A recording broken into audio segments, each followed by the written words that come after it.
Student once again welcome back to School of Thought with me. आज का topic है that is about absorption. अब देखिए हमने डिस्कस कर लिया डाइजेशन को, अब बारी आती है एब्जॉर्प्शन की। तो सबसे पहले एब्जॉर्प्शन इन स्मॉल इंटेस्टाइन। इससे पहले अगर आपने चैनल को सब्सक्राइब नहीं किया तो सब्सक्राइब करें और बेल आइकन को प्रेस करें ताकि आने वाली हर एक वीडियो हर एक लेक्चर आपके पास सबसे पहले पहुंचे और आप उससे फायदा उठा सकें। वीडियो को एंड तक जरूर देखा करें ताकि आपके पास कोई भी क्यूरी कोई भी क्वेश्चन बाकी ना आए, फिर भी रह जाए कमेंट सेक्शन आपके लिए अवेलेबल है, वहां पे पूछ लीजिएगा, हर एक क्वेश्चन का जवाब दिया जाएगा।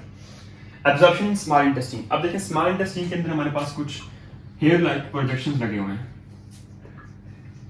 ये प्रोजेक्शंस इन टर्म्स ऑफ इनको कहते हैं जी वेलाई, ठीक है। ये क्या करते हैं, अब इनमें कुछ स्मॉल प्रोजेक्शंस हैं कॉल्ड एज माइक्रोवेलाई। ये जमा होते हैं तो हमारे पास सरफेस एरिया को इंक्रीज करते हैं, सरफेस एरिया इंक्रीज, ठीक हो गया। जब सरफेस एरिया इंक्रीज होगा तो हमारे पास रेट ऑफ एब्जॉर्प्शन के चांसेस क्या हो जाएंगे, ज्यादा हो जाएंगे। जब रेट ऑफ एब्जॉर्प्शन ज्यादा होगी तो इट मींस हम यहाँ से मैक्सिमम अमाउंट के अंदर एब्जॉर्प्शन कर सकते हैं। अब ये क्या करेंगे वेलाई, यहाँ पर एब्जॉर्प्शन का प्रोसेस स्टार्ट होगा तो यहाँ से फूड के पार्टिकल जो एब्जॉर्ब होंगे वो कैपिलरीज के जरिए मूव करते हुए हमारे पास ब्लड स्ट्रीम का पार्ट बन जाएंगे, ठीक है। ब्लड स्ट्रीम के अंदर जाएंगे, वहां से मूव करेंगे, ठीक है।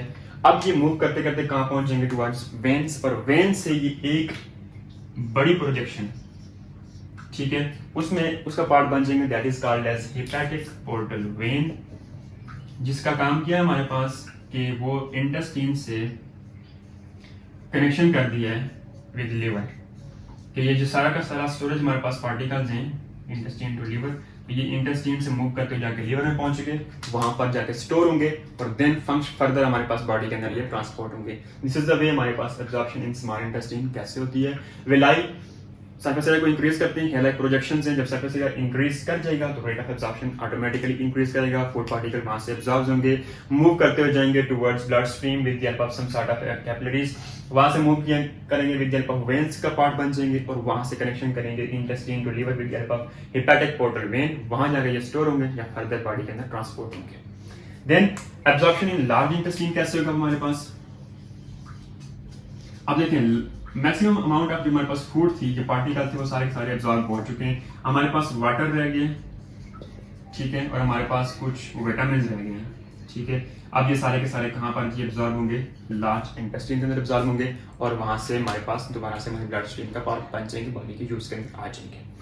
अब जब सारी फूड एब्जॉर्ब हो चुकी है, पहले डाइजेशन हुई है, अब एब्जॉर्प्शन हो चुकी है, अब कौन सा स्टेप रह गया हमारे पास, जिससे हमने स्टेप स्टार्टिंग में डिस्कस किए थे। तो एब्जॉर्प्शन के बाद हमारे पास नेक्स्ट स्टेप है that is called as assimilation. अब इस फूड को आपने बॉडी कंपोनेंट्स तक पहुंचाना है ब्लड के जरिए, हर एक उस पार्ट तक जहां जहां इसने फंक्शनलिटी परफॉर्म करनी है। This is called as assimilation. जो फूड अब अनडाइजेस्टेड रह गई है, वो फूड जो बॉडी के यूज की नहीं रही है, डाइजेस्ट नहीं हो सकी है, वेस्ट है, यूजफुल नहीं है, उसको डेफिकेट करना है।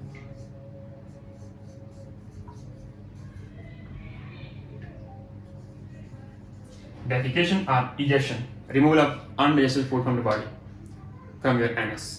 This is all about absorption in small intestine, absorption in large intestine, assimilation and then defecation.